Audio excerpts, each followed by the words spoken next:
ئەمڕۆ پێنجەمین فستیڤاڵی نێودەوڵەتی شانۆی شەقام خولی حوسێن مسری ڕاگەێنین.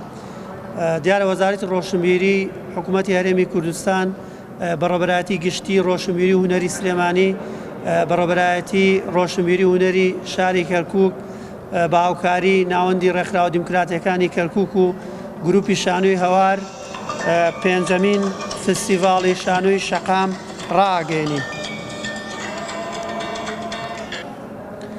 دیارە فستیڤاڵ لە 28 یانزە دەست بە کارەکانێکە بۆ ماوەی 3 ڕۆژ 28 و 29 و 30 مانگ لە شاری کەرکووک بە بەشداری 20 نمایش لە شاری کەرکووک دەست پێەکە بە بەشداریکردنی 5 وڵاتی عەرەبی و کە هەریەکیان لە وڵاتی تونس، مەسر، عێراق، یەمەن، لوبنان لەگە وڵاتی ئێران بەشداریەکەن.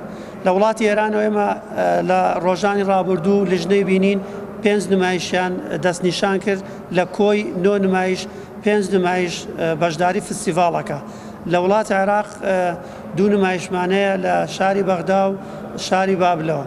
لە شارەکانی کوردستان زۆربەی ئەو نمایشانی کە هاتوون لە شارەکانەوە بە قازاکانیشەوە کۆمەڵە نمایش بەشداریەکە، هەرێک لە شارەکانی سلێمانی، هەولێر، هەڵەبجە، کەلار، کۆیە، چەمچەماڵ، دەربەندیخان، زاخۆ.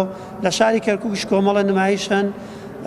لە چەند ڕۆژی ڕابردوو لیژنەی بینین سەیری نمایشەکانەکە، یەکێک نمایشێکی عەرەبی، نمایشێکی کوردی، نمایشێکی تورکمانی هەڵەبژێرێ. لە فستیڤاڵ بەرنامەی فستیڤاڵ 3 ڕۆژ پێش فستیڤاڵ ورکشۆپێکمانەیە بۆ شانۆکاری بەتوانە لە کوردستانی ئێرانەوە موختاری مەحەمەدی 3 ڕۆژ ئەو ورکشۆپە بەردەوامە بێ.